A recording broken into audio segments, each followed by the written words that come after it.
About 8 years ago, I was almost arrested. I was this close to being in jail. So I would receive calls every single day saying, "Your life is in danger." And let me take it back to where it all began. और इस वक्त की बड़ी खबर मुंबई से, जहां Agnes of God नाटक को लेकर विवाद खड़ा हो गया है। Agnes of God have run into trouble with religious groups. Personnel from the Mumbai police to look out for mischief makers. The Catholic Bishops' Conference of India even asking the Union Home Ministry to ban its performance altogether. Karan Johar and Ranveer Singh. So who are you? I'm going to put you in jail like that. That was what I was told this morning by their lawyer in the minister's house. So it's really a piece of...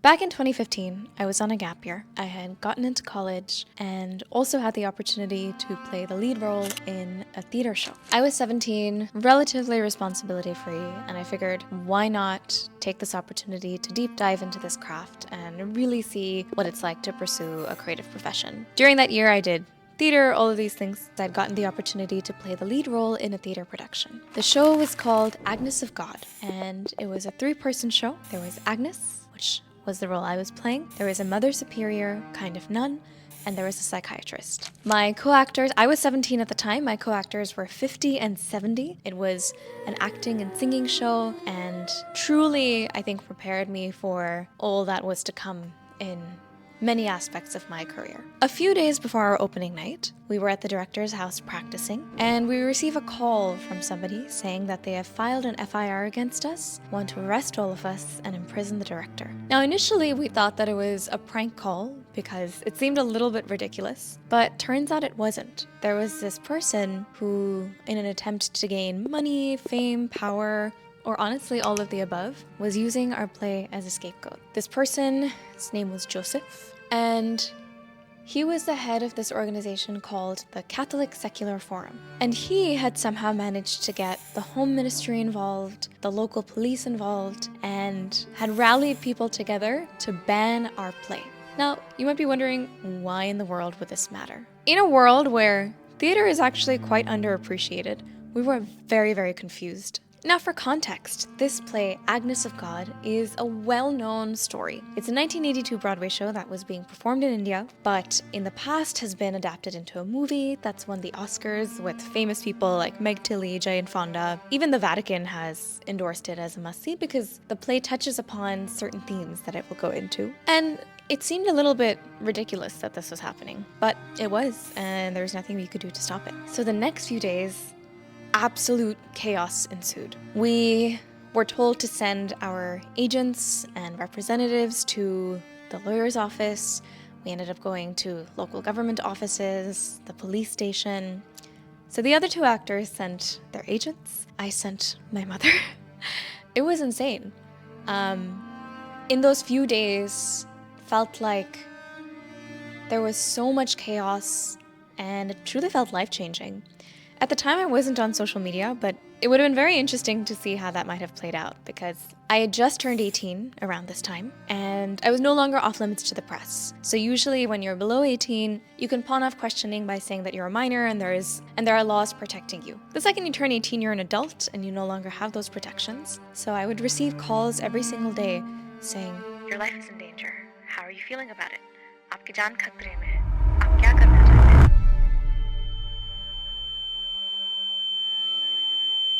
It was insane for me, who it was such a strange experience such a strange experience because typically theater, especially in India, is not as well regarded, and particularly English theater. It's fairly niche, but suddenly we were national news. If you type in Agnes of God controversy, don't even put my name, don't even put India, you will see hundreds and hundreds of articles. And it turned into a madhouse. Now, this person, this Brojo, had somehow managed to rally a lot of parts of the Christian community. Brojo had somehow managed to get us banned from all Christian donor-backed venues. Now, as I mentioned, this play is a pretty popular play. It's been converted into a movie, etc. But You might wonder what this person's allegations were. He really didn't have any.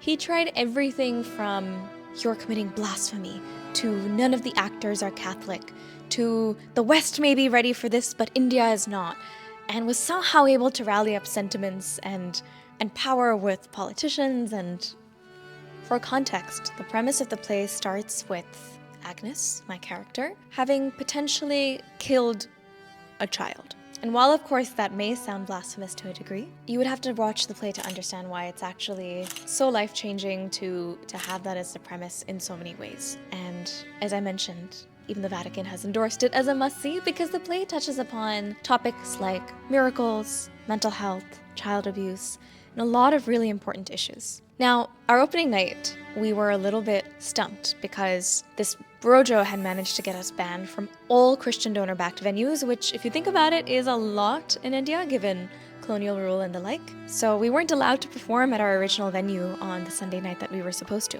Fortunately, another theater stepped in, which is the NCPA, or the National Center for Performing Arts in Mumbai, and they offered their space to us to do an opening night on Monday. Now, we were really concerned because we're like, who's going to show up on a Monday? It's English theater, it's very niche. Are we even going to have anything? And our original theater capacity was 500. This theater was 1,500. And we were a little bit concerned about even filling up this space. Instead of 1,500, 15,000 people showed up because they were just curious what in the world is in this play. Not only that, we had 80 Marathi-speaking policemen who were in the audience there just to make sure that no riots broke out. And typically you're not allowed to film theater, but this whole thing was being filmed as a legal document. So talk about pressure max for somebody's stage debut.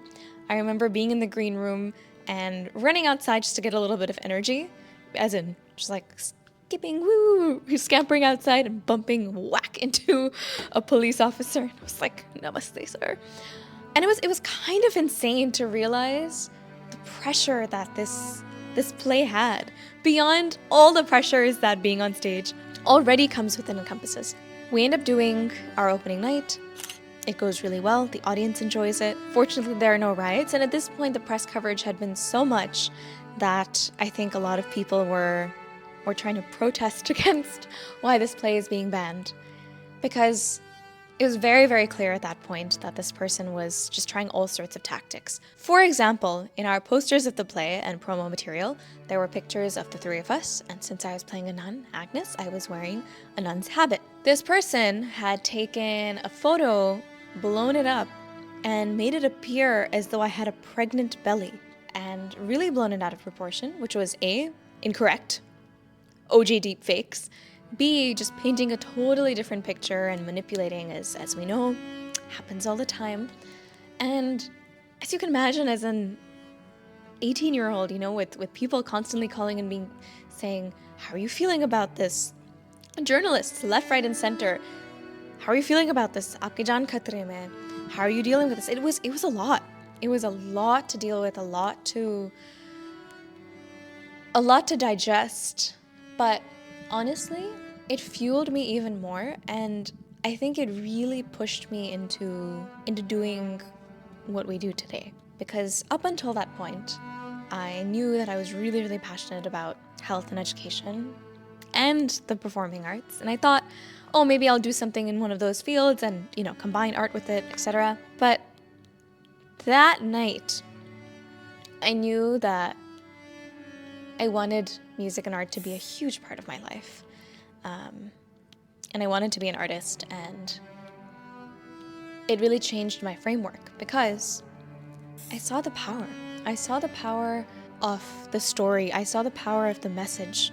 It touched upon things like mental health, child abuse, miracles, and really important topics that clearly threatened somebody. And even if they were using us as a scapegoat, it was powerful. The story mattered. What we were saying mattered. Art in and within itself had such power to create change that it shook a whole country that should not care about such a small play. Yeah, from that moment on, I knew. We went on to have several more shows in a bunch of different cities in India. Actually ended up going on to get nominated at the National Theatre Awards.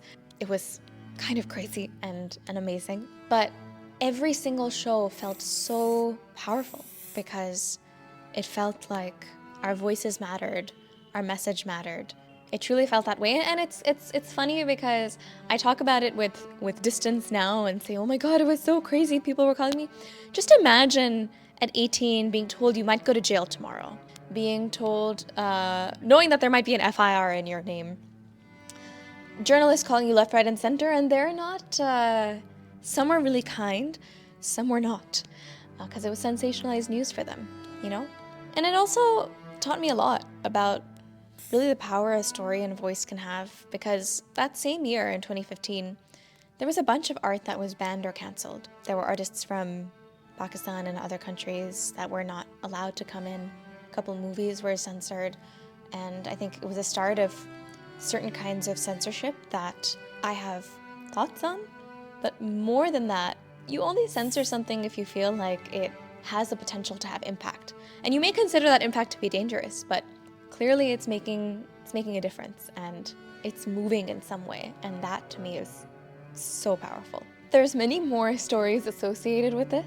For example, the few days before our opening night, everybody who was involved, the crew, were so busy at lawyers' offices, police stations, etc., that they didn't have time to figure out how I was supposed to bleed spontaneously from my hand, as was part of the plot and the stigmata. And the story behind that is hilarious, so if you're interested, let me know. But truly, it was kind of insanity to see the power of art. It was insanity to see how something small can shake up a system, shake up somebody's beliefs. It was interesting to see how people are hungry for power and what all they will do to get there. And I'm really grateful for that experience at such a young age, because it taught me a lot and it showed me the power of art, power of music. And those are things that I knew. I've realized as I get older, the power of a conversation, so powerful. The power of a story, so powerful. And each one of us has a voice that has something to be said, deserves to be shared, and I hope we all just continue to nurture that. I hope that doesn't lead to potential arrest, as it did in this case, but I'm grateful. I learned a lot, and there's many more stories like this where this came from. So if you're interested in more stories and story times, let me know, because there have been some wild, wild experiences, and yeah, excited to share more. So anyway, thank you for watching, and I will see you in the next video.